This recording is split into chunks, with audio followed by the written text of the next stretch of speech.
بسم اللہ الرحمن الرحیم۔ السلام علیکم ورحمۃ اللہ وبرکاتہ۔ عزیز طلباء، امید ہے کہ آپ خیریت سے ہوں گے۔ آج ہم تحاوی شریف کا سبق نمبر 4 پڑھ رہے ہیں، جو کہ مقدمۃ العلم کے عنوان سے ہے، اور آج کے درس کے اندر ہم حدیث کی فضیلت، مرتبہ اور تدوین کے حوالے سے پڑھیں گے۔ چلتے ہیں اپنے سبق کی جانب۔ بسم اللہ الرحمن الرحیم۔ علم حدیث کے مبادیات میں 7واں نمبر فضیلت کا ہے کہ علم حدیث کے پڑھنے اور پڑھانے والوں کی جو منقبت اور فضیلت میں بہت سی احادیث وارد ہوئی ہیں، اور بہت سے محدثین کرام نے ان روایات کو نقل کیا ہے۔ صاحب مشکات میں کچھ روایات نقل کی ہیں جو آپ پڑھ چکے ہیں۔ پہلی حدیث جو اس حوالے سے ہم ذکر کر رہے ہیں وہ مشہور ہے، زبان زد عام ہے۔ وہ روایت عبداللہ ابن مسعود رضی اللہ تعالی عنہ کی ہے کہ حضور اقدس صلی اللہ علیہ وسلم نے فرمایا: نظر اللہ امرا سمع مقالتی فحفظها ووعاها ووأداها كما سمعها، کہ اللہ سرسبز و شاداب رکھے اس شخص کو جس نے میری بات سنی، یاد کی، اس کی حفاظت کی، اسے پھر جیسے سنا آگے پہنچا دیا۔ اور دوسری حدیث عبداللہ ابن عباس رضی اللہ تعالی عنہ کی ہے، جو ہم غرض و غایت کے تحت ذکر کر چکے ہیں کہ حضور اقدس صلی اللہ علیہ وسلم نے دعا دی: اللہم ارحم خلفائی۔ قلنا من خلفاؤک یا رسول اللہ؟ قال صلی اللہ علیہ وسلم: الذین یروون احادیثی ویعلمونها الناس۔ اس حدیث میں بھی حدیث اور اصحاب حدیث کی فضیلت معلوم ہوتی ہے۔ تیسری حدیث دیکھ لیجئے۔ حضرت عبداللہ ابن مسعود رضی اللہ تعالی عنہ راوی ہیں کہ حضور اقدس صلی اللہ علیہ وسلم نے فرمایا: اولی الناس بی یوم القیامت اکثرهم علی الصلاۃ، کہ قیامت کے دن مجھ سے سب سے زیادہ قریب وہ لوگ ہوں گے جو مجھ پر کثرت سے درود بھیجنے والے ہیں۔ اور یہ بات یقینی ہے کہ حدیث پڑھنے اور پڑھانے والوں سے زیادہ آپ صلی اللہ علیہ وسلم پر کوئی درود بھیجنے والا نہیں ہے۔ اسی وجہ سے محدثین کرام رحمہم اللہ نے وضاحت فرمائی ہے کہ اس روایت سے ان حضرات کی فضیلت معلوم ہوتی ہے جو حدیث کے پڑھنے اور پڑھانے میں مشغول ہیں، اور اس میں ان کی فضیلت بالکل واضح ہے اور بیان فرمائی آپ صلی اللہ علیہ وسلم نے۔ ابن حبان رحمہ اللہ فرماتے ہیں کہ اس خصوصیت کے حامل وہی ہیں جو حدیث کی نشر و اشاعت میں اور اس کے پڑھنے اور پڑھانے میں مشغول ہیں۔ اذ لیس فی ھذی الامۃ اکثرھم علیہ الصلاۃ صلی اللہ علیہ وسلم۔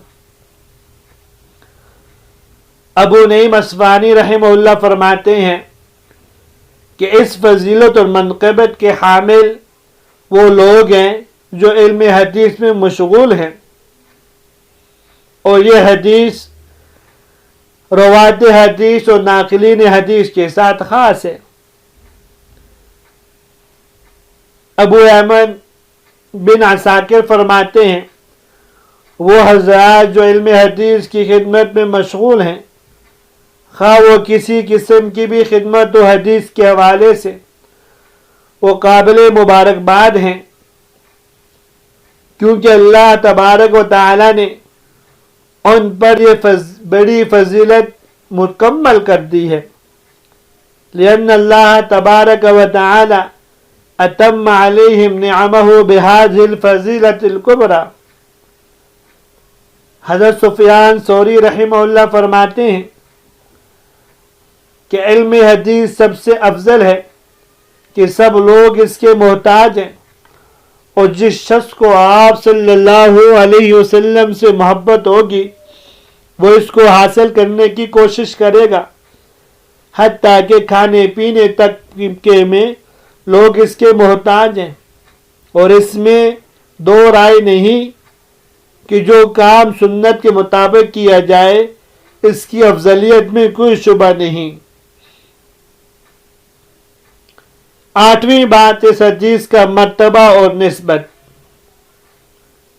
علم حدیث کا مرتبہ دو اعتبار سے ہے، یا آپ کہہ سکتے ہیں علم حدیث کی مرتبے کی دو اقسام ہیں۔ ایک مرتبہ بے اعتبار شرافت کے ہے، اور دوسرا مرتبہ بے اعتبار درس و تدریس کے ہے۔ علم حدیث بے اعتبار شرافت کے ہمارے اکابرین کی رائے یہ ہے کہ دوسرے نمبر پر ہے، اور پہلے نمبر پر علم تفسیر ہے۔ علم تفسیر کے مقدم ہونے کی وجہ یہ ہے اس میں اللہ کے کلام کی توضیح اور وضاحت ہوتی ہے، اور اللہ تبارک و تعالی کا کلام ہوا کلام الملوک، اور یہ کہتے ہیں کلام الملوک ملوک الکلام، اس لیے علم حدیث جو ہے وہ دوسرے نمبر پر ہے، علم تفسیر اس سے مقدم ہے۔ اور دوسرے نمبر پر ہونے کی وجہ یہ بھی فرمائی کہ قرآن و حدیث میں قرآن کا درجہ متن کا ہے اور حدیث کا درجہ شرح کا ہے۔ متن و شرح میں متن مرتبے کے اعتبار سے اعلیٰ و ارفع ہوتا ہے، اور آپ شرافت کے اعتبار سے یوں بھی کہہ سکتے ہیں کہ جتنے علوم ہیں علوم حدیث کے دو اقسام ہیں۔ پہلی قسم وہ ہوتی ہے کہ علوم کی دو قسمیں ہیں، ایک علوم عقلیہ اور دوسرے علوم نقلیہ۔ علم حدیث علوم نقلیہ میں ہے۔ پھر علوم کی دو اقسام ہیں، ایک علوم شرعی اور دوسرے علوم غیر شرعی۔ تو علم حدیث کا تعلق علوم شرعیہ سے ہے۔ پھر تیسری تقسیم اس اعتبار سے کہ علوم کی جتنی بھی اقسام ہیں وہ دو ہیں، ایک ہے علوم اصلیہ، علوم عالیہ اور علوم عالیہ، یعنی وہ علوم جو اسباب و سبب بنتے ہیں ان کو اعلیٰ کہتے ہیں، عالیہ، اور دوسرے علوم عالیہ عین کے ساتھ۔ تو یہ علم حدیث علوم عالیہ میں سے ہے۔ پھر اس کے بعد علوم کی دو اقسام ہیں، علوم شرعی کی، علوم اصلیہ، علوم فرعیہ۔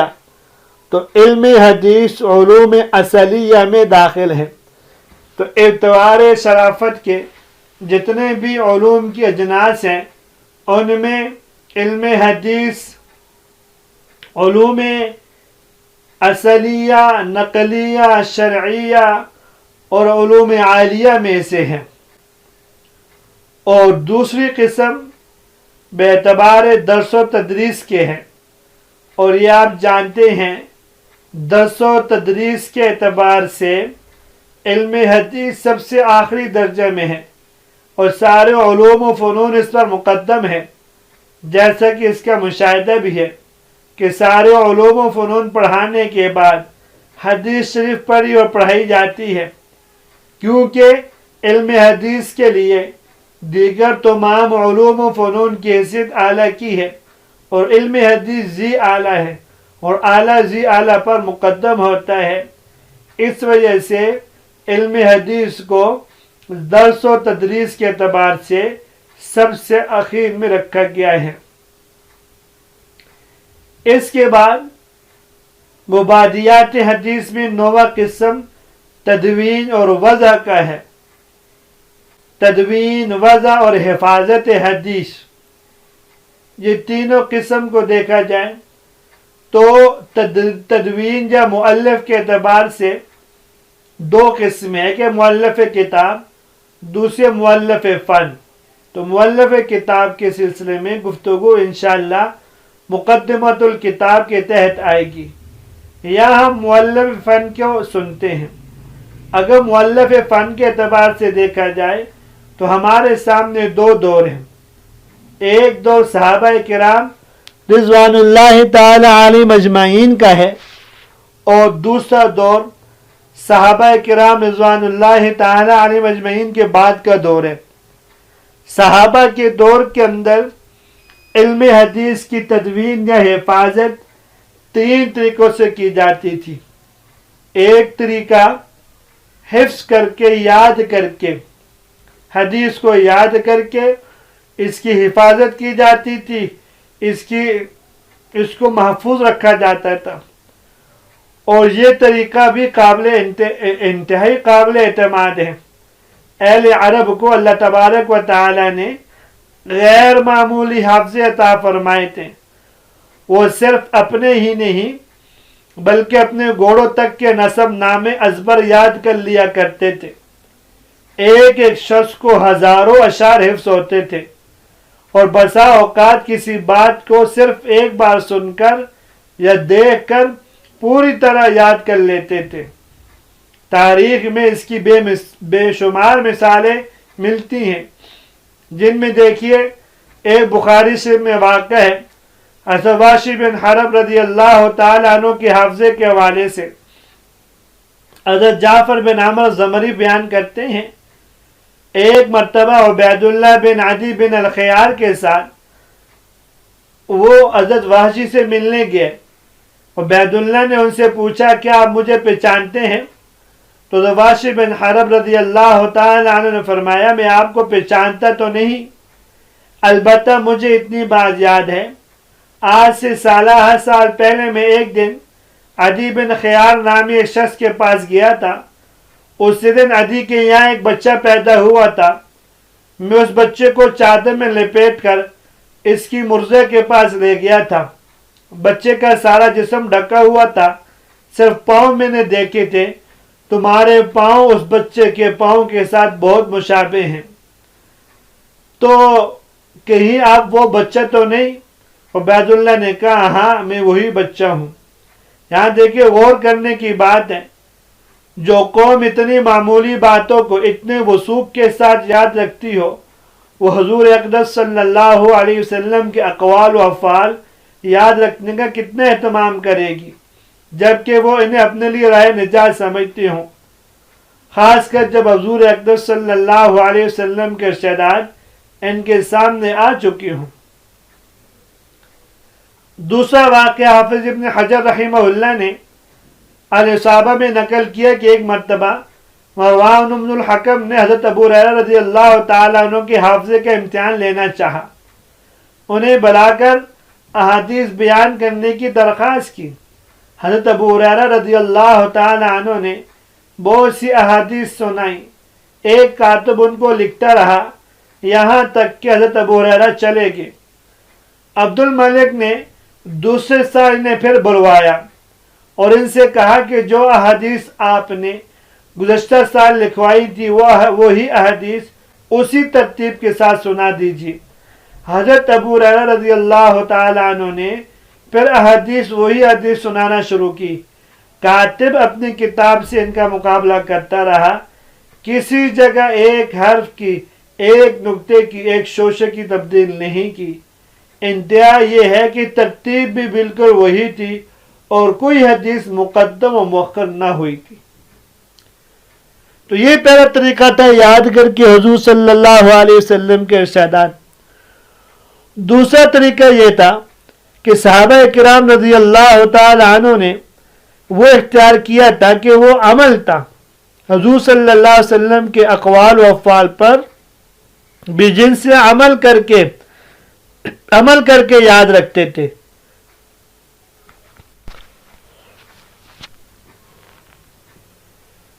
اور یہ طریقہ بھی انتہائی قابل اعتماد ہے۔ بہت سے صحابہ سے منقول ہے کہ انہوں نے کوئی عمل کیا اور اس کے بعد فرمایا ہاکذا رأیت رسول اللہ صلی اللہ علیہ وسلم یفعل۔ تو جس طریقے پر انسان خود عمل کرے اور وہ چیز ذہن میں ایسے نقش ہو جاتی ہے جیسا کہ پتھر پہ لکیر۔ تیسرا طریقہ، صحابہ کے دور کے اندر وہ تدوین تھا، لکھا کرتے تھے، کتابت تھی، حدیث کی حفاظت کتابت کے ذریعے کی گئی تھی، اور تاریخی طور پر کتابت حدیث کو 4 مراحل پہ تقسیم کیا جا سکتا ہے کہ متفرق طور سے حدیث کو قلم بند کرنا، کسی ایک شخصی صحیفے میں احادیث کو جمع کرنا، کتابی صورت میں بغیر ابواب کے جمع کرنا، کتابی صورت میں ابواب کے ساتھ جمع کرنا۔ صحابہ کرام رضی اللہ تعالی عنہم اور عہد رسالت میں پہلے 2 طریقے بہت مشہور تھے۔ متفرق طور پہ حدیث جمع کرتے تھے، اور حضرت عبداللہ بن عمر بن عاص رضی اللہ تعالیٰ عنہ فرماتے ہیں کہ میں حضور اقدس صلی اللہ علیہ وسلم سے کوئی بات سنتا تھا تو اس کو میں لکھ لیتا تھا۔ تو صحابہ کرام رضی اللہ تعالیٰ عنہ کے زمانے میں بہت سے صحیفے مشہور تھے۔ ایک صحیفہ تھا صحیفۃ الصادقہ، اور مسند احمد میں روایت ہے کہ حضرت عبداللہ بن عمر بن عاص رضی اللہ تعالی عنہ نے احادیث کا جو مجموعہ تیار کر رکھا تھا، اس کا نام تھا الصحیفۃ الصادقہ۔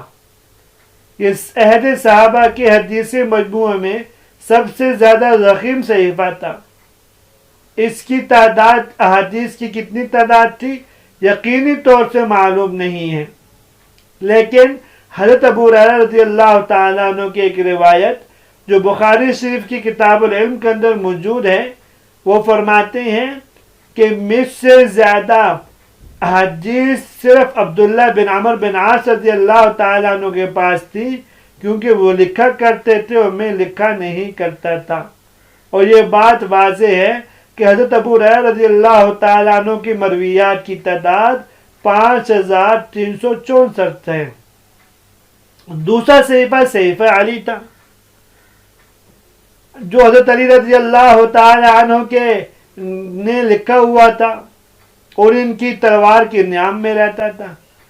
تیسرا صحیفہ کتاب الصدقہ، یہ بھی حضرت علی رضی اللہ تعالی عنہ کے پاس احادیث کا مجموعہ تھا جو حضور صلی اللہ علیہ وسلم نے خود املا کرائی تھی۔ اس میں زکوٰۃ و صدقات، عشر وغیرہ کے احکام تھے۔